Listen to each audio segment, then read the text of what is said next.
ட்ரம்பை வெகுவாக பாராட்டிய ரஷ்ய அதிபர் புட்டின். உலகமே கைவிட்ட நிலையில் உக்ரைன் புதிய சிக்கல். ரஷ்யா உக்ரைன் இடையிலான போர் தொடங்கி 6 ஆண்டுகள் ஆகியும் இதுவரை போர் முடிவுக்கு வரவில்லை. போரை முடிவுக்கு கொண்டுவர அமெரிக்க அதிபர் ட்ரம்ப் அமைதி திட்டம் ஒன்றை முன்வைத்துள்ளார். இது தொடர்பாக ட்ரம்பை சந்தித்து பேச உக்ரைன் அதிபர் ஜெலன்ஸ்கி நேற்று புளோரிடாவுக்கு புறப்பட்டு சென்றார். எனினும் அமைதி தீர்வு எட்டுவதில் உக்ரைன் தலைமை அவசரம் காட்டவில்லை என்று கூறப்படுகிறது.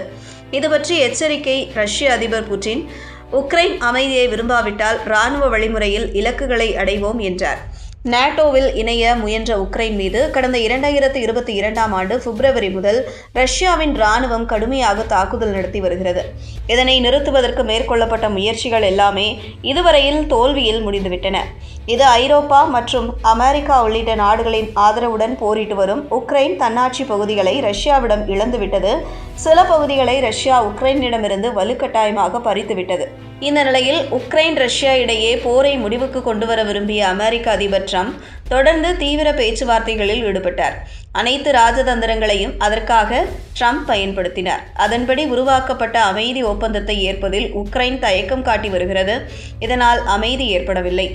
இதனால் ரஷ்யா உக்ரைன் இடையிலான போர் தொடங்கி 4 ஆண்டுகள் நிறைவடைய உள்ளது. போரை முடிவுக்கு கொண்டுவர அமெரிக்க அதிபர் ட்ரம்ப் அமைதி திட்டம் ஒன்றை முன்வைத்துள்ளார். இது தொடர்பாக ட்ரம்பை சந்தித்து பேச உக்ரைன் அதிபர் ஜெலன்ஸ்கி நேற்று புளோரிடாவுக்கு புறப்பட்டு சென்றுள்ளார். அவர்களது சந்திப்புக்கு முன்பு ரஷ்ய இராணுவ தளபதி வாலேரி கெராசிமோவ் மற்றும் படைப்பிரிவு தலைவர்களை ரஷ்ய அதிபர் புதின் சந்தித்தார்.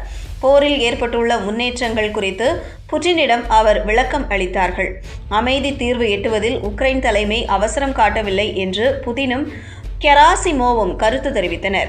பின்னர் ரஷ்ய அதிபர் புட்டின் கூறுகையில், உக்ரைன் அமைதியை விரும்பாவிட்டால் இராணுவ நடவடிக்கை இலக்குகள் அனைத்தையும் இராணுவ வழிமுறைகளிலேயே ரஷ்யா அடையும்.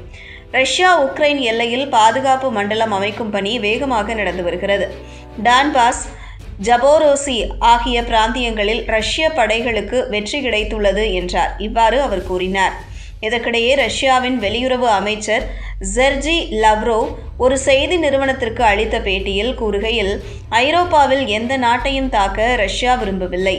ஆனால் எந்த ஐரோப்பிய நாடாவது ரஷ்யாவை தாக்கினால் அதற்கான எங்கள் பதிலடி பேரழிவாக இருக்கும். அமெரிக்க அதிபர் ட்ரம்ப் எடுக்கும் அமைதி முயற்சிகளை பாராட்டுகிறோம். அமெரிக்க பேச்சுவார்த்தை குழுவுடன் இணைந்து பணியாற்ற உறுதி பூண்டிருக்கிறோம்.